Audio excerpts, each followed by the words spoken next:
Hi friends, welcome to my channel. நம்ம last வீடியோவில் சொல்லியிருந்தேன், இந்த எஸ்ஐஆரால் வந்து நம்மளுக்கு ஓட்டிங் பர்சன்டேஜ் வந்து இன்க்ரீஸ் ஆகிருக்கு அப்படின்னு சொல்லிட்டு நியூஸ்லலாம் சொல்கிறாங்கன்னு. அது எதனால அப்படிங்கிறத நான் கொஞ்சம் புரிகிற மாதிரி சொல்கிறேன். இப்போ ஃபஸ்ட்டு எஸ்ஐஆர் ஃபார்ம் அப்படிங்கிறது ஒரு வாக்காளர், இப்போ வாக்காளர் லிஸ்ட்டில் வந்து நம்ம பேர் இருக்குது, நம்ம பாட்டி பேரும் இருக்குதுன்னு வைங்க.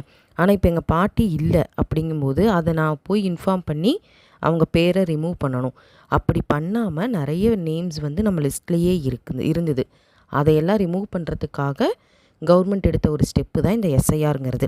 அதாவது ஃபார்ம் ஃபில் பண்ணி கொடுக்குறவங்க உயிரோடு இருக்காங்க, ஸோ அவங்க ஓட்டு போடுறதுக்கு தகுதியானவங்க. ஃபார்ம் ஃபில் பண்ணி கொடுக்காதவங்க ஆள் இல்லை, ஸோ அவங்களோட பேரை வந்து எடுத்துடணும் அப்படிங்கிறதுக்காக தான் இந்த எஸ்ஐஆர் வந்து இந்த தடவை பண்ணியிருந்தாங்க. ஸோ ஆப்வியஸாக இதனால் கொஞ்சம் பர்சன்டேஜ் இன்க்ரீஸ் ஆகும். ஏன்னா இப்போ ஒரு ஏரியாவில் வந்து 10 பேர் இருக்காங்கன்னு வச்சுக்கோங்க. 10 பேரில் அந்த 10 பேரும் ஓட்டு போட்டுட்டாங்க அப்படின்னா அதுக்கு வந்து 100% வாக்குன்னு அர்த்தம். அதாவது எல்லாருமே ஓட்டு போட்டுட்டோம். அப்போது ஒருத்தருக்கு 10%, அதாவது 100 ரூபா இருக்குது, அதை 10 பேருக்கு பிரித்து கொடுத்தோம்னா 10 ரூபா. ஸோ அந்த மாதிரி ஒருத்தருக்கு வந்து 10% வாக்கு. ஓகேவா?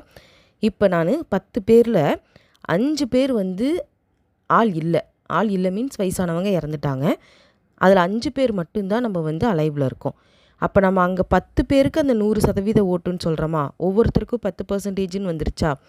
இப்போ இதில் 5 பேர் மட்டும்தான் நம்ம போய் ஓட்டு போடுறோம், மீதி 5 பேர் ஆளே இல்லை. ஸோ அப்படி நான் ஓட்டு போடும்போது எனக்கு வாக்குப்பதிவு எத்தனை பர்சன்டேஜ் இருக்கும்? 50% தான் இருக்கும். இதுவே நான் எஸ்ஐஆர் ஃபார்ம் கொடுத்துட்டு அந்த 5 பேர் பேரை நீக்கிட்டேன் அப்படின்னா அந்த ஏரியாவை பொறுத்த வரைக்கும் அந்த 5 பேர், மீதி இருக்க 5 பேர் தான் 100%. அதாவது அந்த 100 ரூபாயை 5 பேருக்கு மட்டும்தான் பிரிக்கிறோன்னு அர்த்தம். ஸோ 20-20. அப்போ அந்த 5 பேர் மட்டுமே நம்மளுக்கு ஓட்டு போட்டாலே நம்மளுக்கு வந்து 100% வாக்கு அப்படிங்கிறது மீனிங். ஸோ எஸ்ஐஆர் ஃபார்ம் கொடுக்காததுக்கு முன்னாடி 5 பேர் ஓட்டு போட்டதுக்கு 50% தான்.